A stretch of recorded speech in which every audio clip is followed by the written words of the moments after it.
ఆంధ్రప్రదేశ్ మూడో అతి పురాతన శక్తివంతమైన శివాలయం ఎక్కడుందో తెలుసుకోవాలనుకుంటే ఈ వీడియోని పూర్తిగా చూడండి.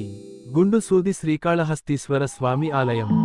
ఇది ఆంధ్రప్రదేశ్లోని అత్యంత శక్తివంతమైన, అతి పురాతన శివక్షేత్రాల్లో మూడో స్థానంలో నిలిచిన శ్రీకాళహస్తీశ్వర స్వామి ఆలయం. ఈ ఆలయం తిరుపతి జిల్లాలోని శ్రీకాళహస్తి పట్టణంలో ఉంది. సుమారు 5వ శతాబ్దంలో ఈ ఆలయం వెలిసిందని చరిత్ర చెబుతోంది. చోళులు, విజయనగర రాజులు ఈ ఆలయాన్ని విస్తరించారు. తరతరాల రాజుల భక్తి ఈ ఆలయానికి మరింత మహిమ తీసుకొచ్చింది. ఇది పంచభూత శివాలయాలలో ఒకటి. ఇక్కడ శివుడు వాయులింగ రూపంలో వెలిశాడు. గాలి శక్తి ఇక్కడ ప్రత్యక్షంగా అనుభూతి అవుతుంది. రాహు, కేతు దోష నివారణకు దేశం నలుమూలల నుండి భక్తులు ఇక్కడికి వస్తారు. ఈ పూజ ఎంతో ప్రభావవంతమని నమ్మకం. మహాశివరాత్రి, బ్రహ్మోత్సవాలు ఇక్కడ అతి వైభవంగా జరుగుతాయి.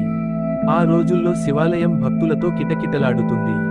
ఇక్కడ దర్శనం చేసుకుంటే మనసుకు శాంతి, కష్టాలకు ఉపశమనం లభిస్తుందని భక్తుల గాఢ నమ్మకం. ఇది శ్రీకాళహస్తీశ్వర స్వామి మహిమ.